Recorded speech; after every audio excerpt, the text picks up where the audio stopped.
na Khalid Aucho unajua ni mchezaji ambaye ana experience ya soka la Afrika kidogo, na amepita Yanga hapo akiwa pati ya mafanikio ya Yanga bora, na unaona Singida pia msimu ingizo lake kwenye timu kidogo limeleta uhai. Unaona timu inacheza kwa hamasa, timu inacheza mpira mzuri, na uwepo wake uwanjani Singida hajapoteza mechi mpaka sasa akiwepo Khalid Aucho uwanjani. Kwa hiyo ni kitu ambacho mwalimu Miguel Gamondi ana kazi ya kufanyia kwenye plani yake kuelekea mechi ya kesho, ambapo option anazo. Damaro anaweza kucheza hapo vizuri, Atagego anaweza pia kucheza vizuri, lakini wote hao mpira wanaocheza haupati ile radha ambayo anaweza kukupa mtu kama Khalid Aucho. Na ndio maana unaweza kaona kwa kufuatilia press conference za walimu, unaona mwalimu Miguel Gamondi kama hajafurahishwa na tukio, kwa sababu Khalid Aucho sababu yake kukosekana sio majeraha, amekosekana kwa sababu za logistics, kwamba sababu za kiusafiri ya taratibu, kwamba muda wake wa kutoka kule Morocco ambapo walikuwa wanacheza na timu ya taifa ya Morocco, akiwa yeye ni mchezaji wa timu ya taifa ya Uganda, mazingira yalikuwa magumu ya kutoka kule, alibidi atoke Morocco apitie njia kwenda Algeria kwa sababu ni karibu tu, Arab nations ziko karibu hizo mataifa mawili, lakini mambo yakawa ni magumu, mazingira ya kupata njia ya kupita ikawa changamoto. Kwa hiyo ikabidi arudi tena Tanzania. Kurudi Tanzania almost tulikuwa tunaongea safari ya Morocco ni almost masaa 10 mpaka masaa 9. Maana utoke kule urudi, utoke tena Tanzania urudi tena kwenda Algeria. Kwa imekuwa ni changamoto na ni ngumu kuwepo wakati wa mechi. Kwa nadhani kukosekana kwa Aucho ni big miss kwa mazingira ya mechi yaliyoko, lakini hata aina pia ya Singida ya Gamondi msimu ile ucheza eneo la katikati linacheza kwa kumzunguka yeye. Ndio maana unaona mwalimu kwa yule Gego ili enjoy pale lazima Aucho.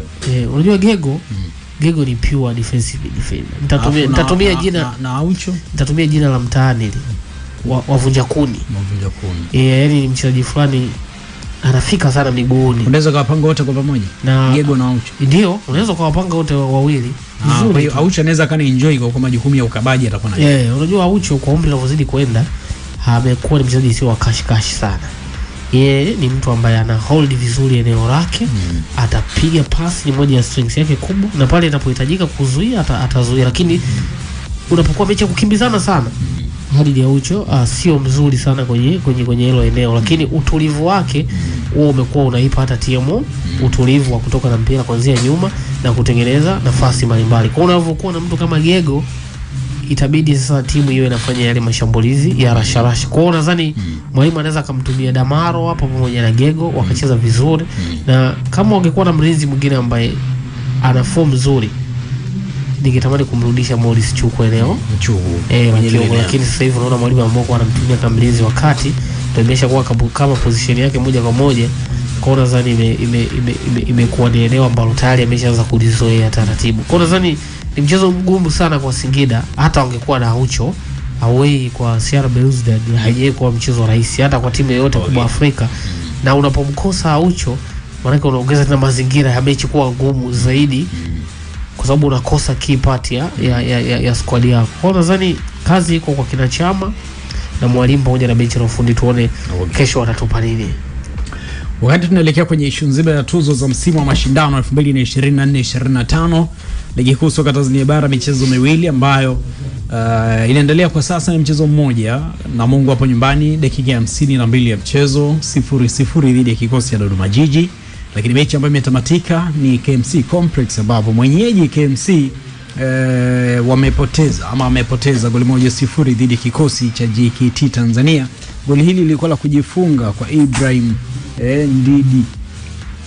Nindi of course. Ibrahim Nindi bwana ndo kajifunga dakika 61 ya amejiweka. Sasa nje ya kujiweka, hii ni mechi ya 6 mfululizo KMC anapoteza ligi kuu soka Tanzania bara. Anagawa utamu. Sasa sijui azungumze na Dodoma, maana mechi yake ya kwanza tarehe 17 mwezi Septemba ya ufunguzi wake wa ligi alicheza dhidi ya Dodoma Jiji. Hii ndio mechi alikuwa anakuambia kifamilia hii. Wazungumza nini? Labda kuna kitu alikiokota uwanjani akaondoka nacho. Akirudishe. Hicho cha kiimani hicho. Akirudishe. Dodoma mmetufunga nyingi KMC. ngoja tutoe kidogo haka. Kwa hiyo inafanana na kuchota ule mchanga kwenye unyayo. Unatokana. Mtakinwa mguu tunachota. Ngoja nichukue kanyasi haka. Alafu namwachia Mungu. Namwachia Mungu. Kwa mpaka sasa ile namwachia Mungu inawatesa KMC. Mechi 6 mfululizo. Na kwenye hizo mechi 6 amefunga goli moja tu. Hilo goli lenyewe amemvizia Diarra ile juzi. Kwa goli moja amemfunga Yanga. Hali tete ndugu yangu. Kapasuka tangu ameshinda tarehe 17 Septemba dhidi ya kikosi cha Dodoma Jiji. Yeah. Maana yake tunazungumzia kuna Oktoba, kuna Novemba, ndio hii Novemba, Disemba. Kwa hiyo Oktoba anafikisha miezi miwili huyo. Wao Oktoba bwana hawajashinda, yani mechi of course mwezi mzima hakushinda mechi yoyote. Mdombe City hapasua. Katikati hapa kapigwa na Singida 1-0. Prisons kampiga naye 1-0. City kampiga 3-0. Fountain 1-0. Yanga 4-1. Leo tunamzungumzia JKT Tanzania naye ameshinda 1-0 kwa KMC. Hatimaye JKT anashinda mechi ya pili baada ya sare vipigo akashinda.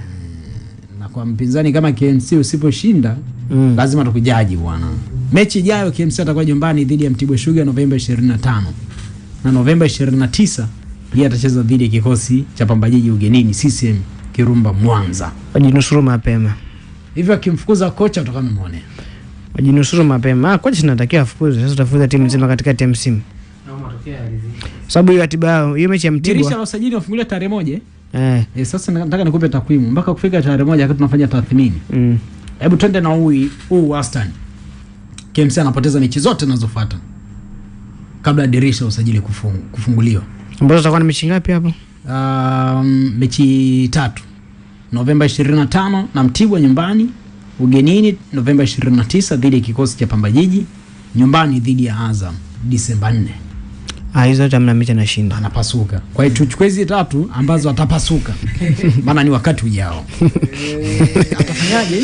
Aidha anapasuka zote hizo. Sasa labda aombe sare kwa Mtibwa ila kwa Pamba wale Pamba kiboko. Hiyo on paper. Kwa Azam kwenye makaratasi, si ndivyo? Tunaenda na wastani wa matokeo yake. Tunaenda kwenye makaratasi. Kwenye makaratasi hizi anapigwa KMC 3. Kwa hiyo tuchukue na hizi 6 atakuwa amepoteza mechi 9 mfululizo. Kwenye hizo 9 plus hiyo moja ambayo ilishinda kwenye mechi 10. Kashinda 1, kapasuka 9. Kwa kumbukizi zangu. Haya ni matokeo kushuka daraja. Kwa kumbukizi zangu tangu mwaka 2015. Hii itakuwa ndio historia ya kwanza timu kwenda mechi 9 mfululizo wanapoteza. Nakwambia ni matokeo kushuka daraja. Wenzao walikuwa kidraw wanapoteza. Wanadraw wanapoteza. Ken Gold. Dalili za Ken Gold kushuka daraja bwana zilikuwa hivi. Ndio kuuliza swali hapa. Wanapona hawa wajomba? Maana swala la coach amesema kwamba kama wanatimua sawa. Ken Gold kashuka akiwa ameshinda mechi 3, kadraw 7, akapoteza 20 kwenye mechi 30. Huyu mjomba mpaka saizi ashapoteza mechi 6. Mechi 6. Wakati msimu unaisha huyu alipoteza 20. Okay. Bado anaweza akanusuru hilo janga. Hapo ukiangaliwa na alama 3. Si ndio? Ambao wameshinda mchezo mmoja. Mtoe Yanga, mtoe Simba. Angalia wale ambao wanafanana nao michezo. Afu angalia gap la alama. Yeye amecheza mechi ya 7, Dodoma mechi 7, JKT mechi 7. Wana 6 wenzao. Umeona gap la alama dogo. Maana wa chini yake ambaye TRA ana mechi 3 ambaye ana alama 3. Huyo ndio mzoa sare zote TRA. Zote. Kwa gap la alama ndio timu pekee ambayo hajashinda ligi kuu. Hajashinda. Ni mwendo wa vijola tu, sasa za vijola.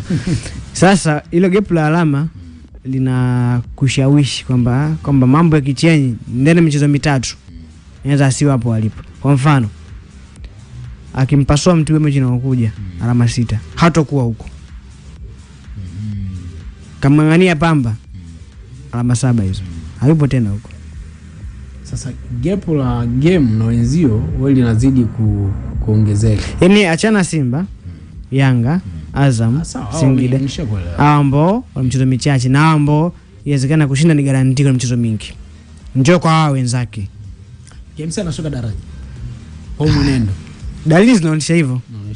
Ile siwezi kupinga. Tusubiri dirisha dogo. Maana dirisha dogo tetesi ni nyingi za wahusika wanaoingia hapa. Tusubiri tuone kwa sababu hiyo ratiba mimi nikiangalia hapo. Kwa hiyo michezo 3 ambayo imesalia. Sijui labda Pamba na Mtibwa. Lakini kwa Azam wa Pamba. Yule Pamba ndo kabisa vuruga. Unachukua Faridi Musa, Shoaboy, akina Shehani, akina Duchu, nani? Timu ibaki. Hao watakusaidia endapo gap likiwa dogo. Sikama chokifanya nani? Ken Goldie. Kina Stephen Dua, sio Kevin Ndani, wote kajaza. Lakini gap lilikuwa ni kubwa. Shimo amekuwa jifungia refu. Kwa hata kama akijaribu kupanda bado kichwa kionekane kwa juu. Bado tu yupo chini. Kwa ili ikusaidie kujinusuru gap liwe dogo. Yaani akifanikiwa kumaintain mchezo mitatu, akapata hata alama 4.